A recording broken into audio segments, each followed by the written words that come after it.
It is true that you have a call of God. It is true that God has deposited so much in you. There is a sound in you that needs to come out.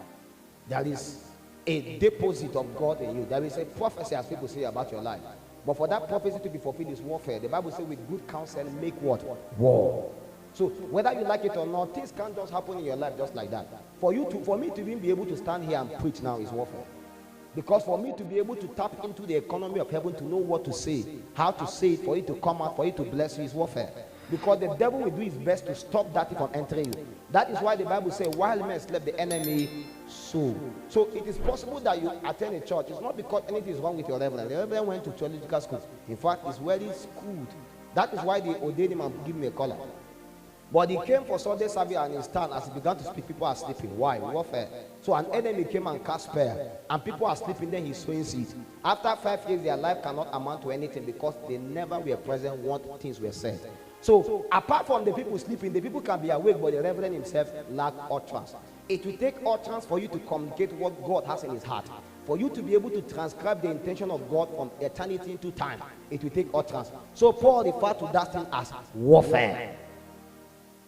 He said that you have to pray for me that to me to be able to communicate unto you. Why? Because the kingdom of darkness will do their best to silence the voice of God coming from heaven into earth. The reason why you cannot perceive the voice of God is not because God is not speaking. The reason why you can't hear God talk is not because he doesn't want to talk. It's simply because even if God wants to talk, the devil can stop you from hearing it. So a vision, a dream can be given unto you. It can be inhibited in the realm of the spirit. Why? Because if it comes to you, you can hear and see and obey. As long as you can hear God talk to you, you can't disobey him. But many more times, there is that contention in the realm of the spirit, truncating what God is saying in keeping to our life.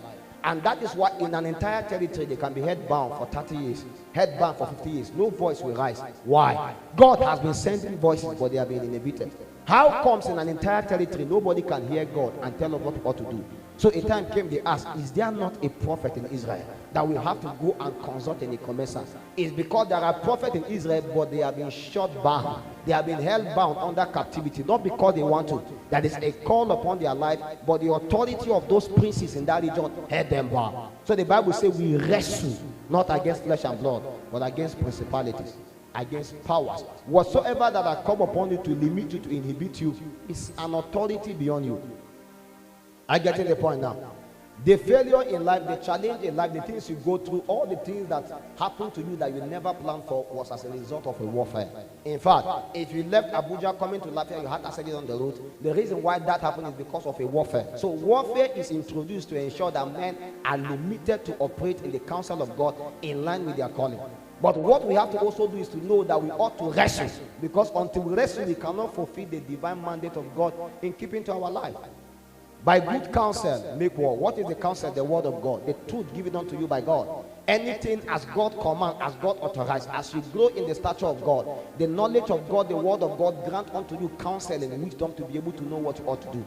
When you look at the patterns going on in your family, look at the operations of the kingdom of darkness, don't be crying like the way the devil intends. Now it's time for you to fight. Now you know, you are aware that there is something that has been plagued in your family as an ordination of the kingdom of darkness to inhibit men. Now you have to, now with that understanding, begin to war.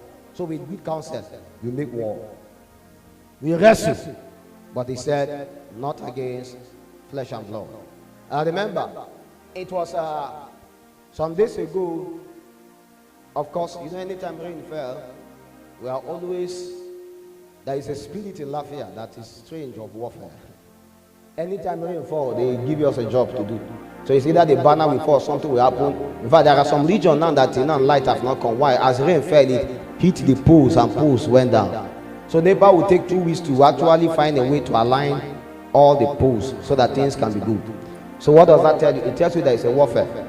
So peradventure, one spirit don't like the way light is in your house. If rain is falling, it will just hit a pole and the pole will fall. So NEPA will sit down after 3 days. They will now propose a budget after 2 days. Then to go and fix it, it will take another 1 week, 2 weeks. So you'll be in darkness. Not because you want to be in darkness, not because there is no light, but it's because in your region a prince has stopped light from coming to your region.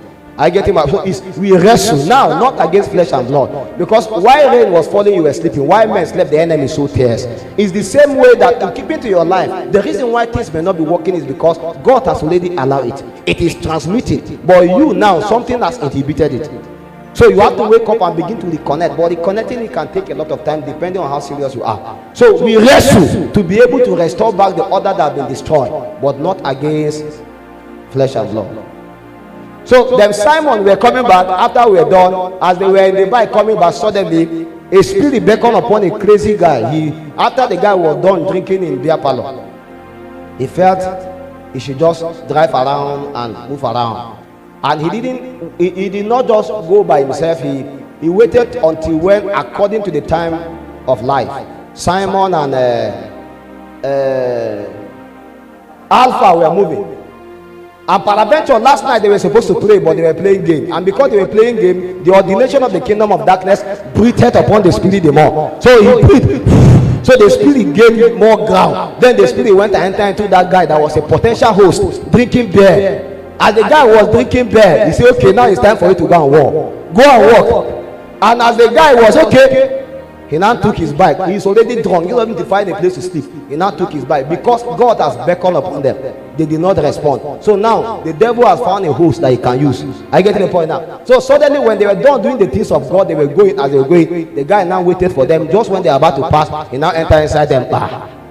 And they hit. But because demons are now put in place to protect the guy from being, because the guy is obeying the biddings of a demonic spirit, so that demonic spirit are there to protect the guy. But we are not sure which spirit is supposed to protect them, because the last night they were beckoned upon, they were playing PS10. So the angels that were supposed to defend them in line with the warfare was actually inhibited. He was sleeping, although there was transmission in heaven. Angels were ascending and descending, but they didn't beckon upon this one as they are about to go.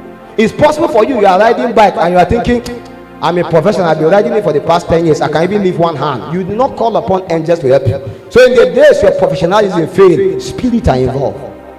Everybody that had accident, you will never see learner, because learner are very careful. He's somebody that is a master. So he's driving, he's making call, and he say, how are you doing? And he has died. A spirit breathed upon and power was given. And the guy that caused the accident, the guy fell down and woke up normal. Demonic spirit protected him, no scratch upon him. And then one leg hung here, the other one hung like that. Why? Warfare. So the Bible says we wrestle not against flesh and blood. The only reason why Daniel was delivered in Babylon was because he did not sleep. If Daniel slept, he would have been perished. Because in the moment where he prayed, an angel came with the answer. The prince of Babylon heard it bow. You may call it the prince of Persia, but mind you, in that time it was actually Babylon. But in the realm of the spirit, Babylon is divided into Persia, and the other one is what? Because it was after they disobeyed God that the kingdom was divided. But even before it was divided, there was a recognition in the spirit. So there is a prince of Koro, there is a prince of Egon, there is a prince of Igbo. Have you met the prince of Igbo kingdom? Because if that prince decides to hold you bound, go to Dubai, you remain bound. So in Persia, the ordination of this guy was supposed to function, but they shut it down even in Babylon. So a prince came again, and he came and challenged the authority. But what gave the prince strength? It was the prayer of Daniel. So Paul began to say, praying always, in all prayer and supplication. Every weapon of the spirit will never work until you pray. I'm just trying to bring you to a point to understand, buy the best weapon, gain the best weapon, know the best weapon. Without prayer, every weapon is prayerless. Every weapon is powerless. What gave those weapons strength is the ability to be able to pray. So even although Daniel was very righteous, he was a very good guy, he knew God so much. He was an overseer of an international ministry then in Babylon. But still, as he was praying, his prayer was held down. What happened? He prayed the more. As he prayed the more, he prayed into a crescendo, and another angel was beckoned to be able to help him. So you must be able to understand, in seasons of warfare, you may be praying and be interceding, and yet again it looks as though the thing is not shifting. Do some more. As you carry the other weapons of warfare attached to yourself, you maintain constant the prayer. Why? Because prayer is key when it comes to spiritual warfare. You can never be able to undermine the power and the potency. If you can, pray always. If you can, Pray always. You are in the bathroom, pray. You are at the workplace, you are riding that bike, pray. You are moving, pray. In fact, sometimes when I'm in a car traveling, I'm still speaking in tongues. People wonder why. I know why I'm doing that, because I know if the devil comes, sometimes you may not be able to quote anything. The Bible speaks about Jesus. He was at the wilderness praying and fasting. That was when the devil began to speak. The Bible says, pray that you not enter into temptation. Do not trust so much in yourself. You are too weak as a mortal man to be able to understand the legalities of the spirit. So you must always continually pray as an individual if you must gain victory in the matters of spiritual warfare.